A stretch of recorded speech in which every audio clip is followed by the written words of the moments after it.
नमस्कार, मैं हूं पंकज कुमार। इस खास पेशकश में हम चर्चा करेंगे कि ताजा हालात क्या हैं पाकिस्तान में, खास तौर पर बलूचिस्तान में। जी हां, आपको पता है क्वेटा से पेशावर ट्रेन जा रही थी। बीच में 17 सुरंगों में से एक 8वें नंबर के सुरंग के पास उस ट्रेन को हाईजैक कर लिया गया।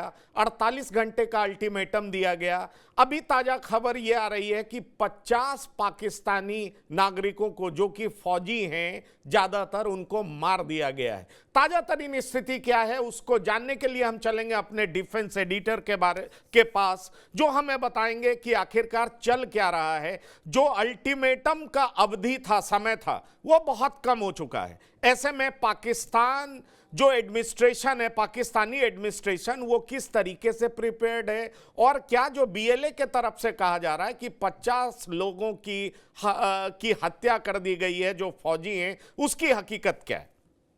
देखिए पंकज, करीबन इस पूरी घटना को 30 घंटे का वक्त हो चला है।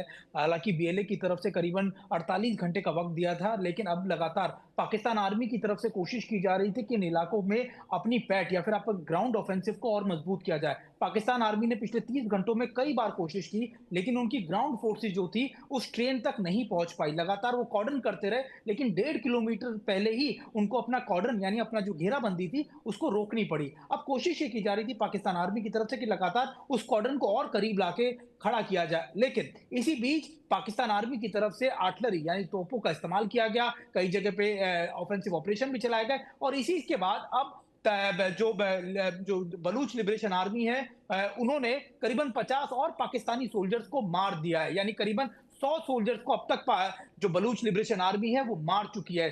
पहले 10, फिर 10, उसके बाद 30 और अब 50 और उनकी तरफ से दावा यह भी किया गया है कि करीबन 150 से ज्यादा अब भी पाकिस्तान आर्मी के सोल्जर्स उनके पास बंदी हैं, हॉस्टेजेस हैं, और अगर 48 घंटे में उनकी मांगों को नहीं माना गया या फिर एक्सचेंज प्रोग्राम नहीं चलाया गया, एक्सचेंज यानी लगातार वो मांग कर रहे हैं कि उतने ही लोग पाकिस्तान की प्रिजन्स में जो बलूच बंद है उनको छोड़ा जाए, तभी पाकिस्तान आर्मी के इन सोल्जर्स को वो छोड़ेंगे। तो अगर वो नहीं चलाया गया तो निश्चित तौर पर बाकी के लोगों को भी वो मार देंगे। पंकज जी, ये आप कह रहे हैं कि बाकी के लोगों को मार देंगे। मैं आपसे ये सवाल करना चाहूंगा, दरअसल कहा जा रहा है कि जो जितने बंधक बनाए गए हैं उनको आत्मघाती दस्ताओं ने घेर रखा है, और दूसरी तरफ ये अल्टीमेटम दिया जा रहा है कि अगर आप ऑफेंसिव रहे, ट्रेन पर आपने हमला किया, तो आपके लोगों को हम मारते रहेंगे।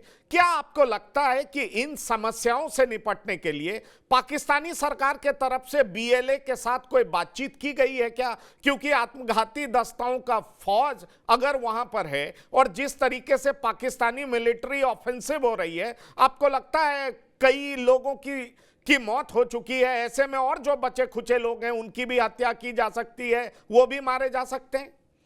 पंकज, क्योंकि मैं इन ऑपरेशंस को लंबे समय तक देखता हूं और खासतौर पे बलूचिस्तान लिबरेशन आर्मी जिस हिसाब से काम करती है, जो उनके तरीके हैं, उससे जो मैं हिसाब लगा पा रहा हूं वो ये सीधे तौर पर है कि ये इसमें किसी भी तरीके का कॉम्प्रोमाइज होने वाला नहीं है। बलूच लिबरेशन आर्मी साफ कह चुकी है कि उसको हॉस्टेजेस छुड़वाने हैं, उसको लगातार पाकिस्तान आर्मी की जो इन्वॉल्वमेंट है बलूचिस्तान के इलाकों में उसको कम करना है। लेकिन पाकिस्तान आर्मी के जो आप कह सकते हैं कि जो टॉप ऑफिशियल्स हैं या फिर उनके जो हुक्मरान हैं, जो उनकी मीटिंग हुई उसमें तय कर दिया गया कि किसी तरीके का कोई नेगोशिएशन नहीं किया जाएगा, हम लगातार इनको रिटेलिएट करेंगे, इनको जवाब देंगे। लेकिन अब जो स्थिति बनती दिख रही है उसमें ऐसा लग रहा है कि शायद अब बलूच भी जान गए हैं कि शायद अब ये कोई नेगोशिएशन नहीं होने वाला, तभी धीरे धीरे वो ऐसे आप कह सकते हैं कि बड़ी संख्या में पाकिस्तान सोल्जर्स को मार रहे हैं ताकि एक प्रेशर बना रहे पाकिस्तान के हुक्मरानों पर और उनकी आर्मी पर। लेकिन अभी जिस तरीके से आपने कहा कि उनके कई फिदायीन जो हैं ट्रेन में बैठे हैं, बिल्कुल सही बात है। उन्होंने ये साफ तौर पर कहा है कि हम सैक्रिफाइस करने के लिए तैयार हैं, हम मरने के लिए तैयार हैं, और हमारे पास अगर ये कॉर्डन पास आया पाकिस्तान आर्मी का या उनकी जो असॉल्ट्स हैं या फिर उनके ऑफेंसिव ऑपरेशन अगर हमारे करीब आए तो हम पूरी की पूरी इस ट्रेन की बोगी को उड़ा देंगे। हमारे फिदायीन लाइव बॉम्ब्स के साथ मौजूद है। तो ऐसी परिस्थिति में अगर आप बात करें बलूचिस्तान के इस इलाके की, तो पाकिस्तान आर्मी के पास ज्यादा मजबूत स्थिति नहीं है, और पाकिस्तान आर्मी के पास जब ऐसी मजबूत स्थिति ग्राउंड ऑफेंसिव के लिए नहीं होगी तो वो क्या करेगी? वो लगातार अपने अपने अपने अपने एयर ऑफेंसिव ऑपरेशन चलाएगी, यानी लगातार अटैक हेलीकॉप्टर्स की मदद की जाएगी, अपने जो स्पेशल कमांडोज को उन्होंने उतारा है उनकी मदद की जाएगी। और वो क्या करेंगे? वो लगातार इस पूरे इलाके को कॉर्डन करके इस पूरी जगह को उड़ा देंगे, और ऐसा ही होता दिख रहा है। और मुझे ऐसा भी लग रहा है कि शायद पाकिस्तान आर्मी को बहुत लंबे, मैं आपको ये भी कह सकता हूँ कि पहली बार ऐसा इतिहास में हुआ होगा कि इतनी बड़े लंबे हॉस्टेजेस किसी आर्मी के जवानों को बनाया गया हो और उसमें इतनी ज्यादा बड़ी तादाद में उनको मारा जा रहा हो और वो आर्मी लगातार 30 घंटे तक कुछ ना कर पा रही हो। तो निश्चित तौर पर ये एक ऐसी परिस्थिति है जो पाकिस्तान आर्मी के लिए भी बहुत बड़ा सवालिया निशान है, उनकी प्रोफेशनलिज्म को लेकर, उनकी स्पेशलाइजेशन को लेकर और उनके टैक्टिकल मैनोवर्स को लेकर, उनके लगातार लड़ने के तरीके को लेकर कि आपके पास 30 घंटे तक कोई ऐसा मैकेनिज्म ही नहीं था कि आप इतनी छोटे आप कह सकते हैं टुकड़ियों को या बलूचिस्तान के अपने इलाके के अंदर जिसको आप कहते हैं, उसके इलाके में भी आप अपने ऑफेंसिव ऑपरेशन नहीं चला पाए।